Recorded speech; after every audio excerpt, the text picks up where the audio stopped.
जो जिनकी कभी बातचीत होती थी ये नाराज होते थे किसी बात पे। जितना तेजी से फुटबॉल में उछलता है उससे तेजी से उछलने का काम कर रहे थे उस सब।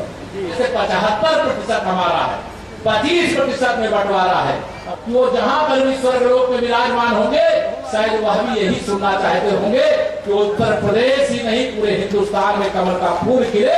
अब यूं देखो भैया तीसरी बार फिर से भाजपा की सरकार बनेगी। 24 में लगता है जीत पक्की हो गई। सीधे भैया स्वर्गलोक से आशीर्वाद मिलेगा और स्वर्गलोक में विराजमान रामराज रावत भी कह रहे होंगे कि देखो भैया मोदी जी प्रधानमंत्री बने, भाजपा की सरकार बने। ये मामला बाराबंकी जिले के सफदरगंज क्षेत्र का, जहां पर देख लो भैया स्वर्गीय रामराज रावत जी की प्रतिमा का अनावरण करने के लिए उत्तर प्रदेश के मुख्यमंत्री केशव प्रसाद मौर्य जी पहुंचे थे और इस दौरान भैया जनसभा को संबोधित भी कर रहे थे। इतना भीड़ जनसैलाब देखिए कि पूछो ना भैया, विपक्ष पर तंज भी कस देते हैं। लेकिन इस दरमियान भैया देख लो अरुण रावत जी जो कि अपने पिता की विरासत संभालते हुए दिख रहे हैं, वो बकायदा किस्से कहानियां भी सुना रहे थे और लाल बहादुर कोटेदार को लेकर ये कुछ कह भी रहे थे कि देखो भैया आज मूर्ति का अनावरण हो रहा है, लेकिन ये मूर्ति की वजह से लग रही तरह की इस मूर्ति को लगवाने में जो सबसे ज्यादा सहयोग रहा हमारे इंडियन पारसी समाज के राष्ट्रीय महामंत्री आदरणीय लाल बहादुर ठेकेदार जी का।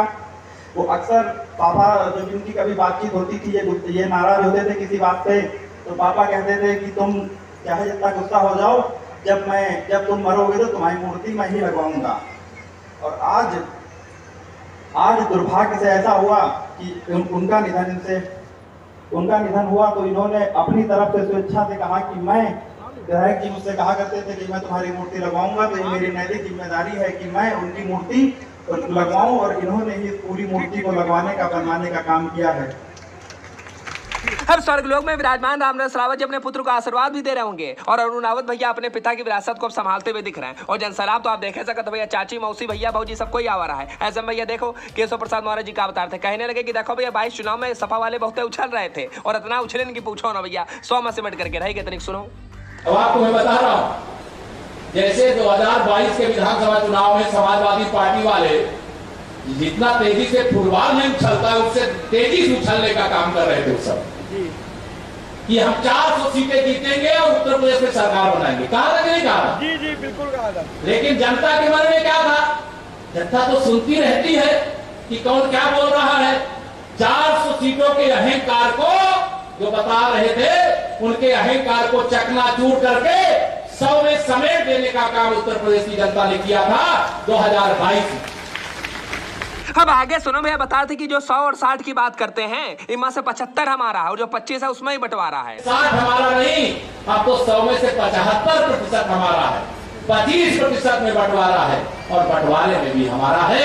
ऐसे विश्वास के साथ मैं लगातार सफलता के शिखर पर आप सबके आशीर्वाद से जो पार्टी पहुंच रही है उसके लिए धन्यवाद देते हुए, आज चूंकि लंबा भाषण राजनीति बहुत करने का नहीं दिन है, लेकिन आज रामराज रावत जी की पुण्यतिथि है, उनकी प्रतिमा का अनावरण हुआ है, उनको विनम्र श्रद्धांजलि अर्पित करता हूं। ये चर्चा मैंने इसलिए किया कि वो जहां पर भी स्वर्गलोक में विराजमान होंगे शायद वह भी यही सुनना चाहते होंगे कि उत्तर प्रदेश ही नहीं पूरे हिंदुस्तान में कमल का फूल खिले और माननीय नरेंद्र मोदी जी तीसरी बार देश के प्रधानमंत्री बने। इसे आज के दिन मैं रामराज जी को विनम्र श्रद्धांजलि अर्पित करते हुए आप उनके साथ काम करने वाले सभी बड़े बुजुर्गों, नौजवान दोस्तों, माताओं, बहनों का हृदय से अभिनंदन करते हुए पार्टी के कार्यकर्ताओं से 2024 के चुनाव में के लिए जुड़ जाने का आह्वान करते हुए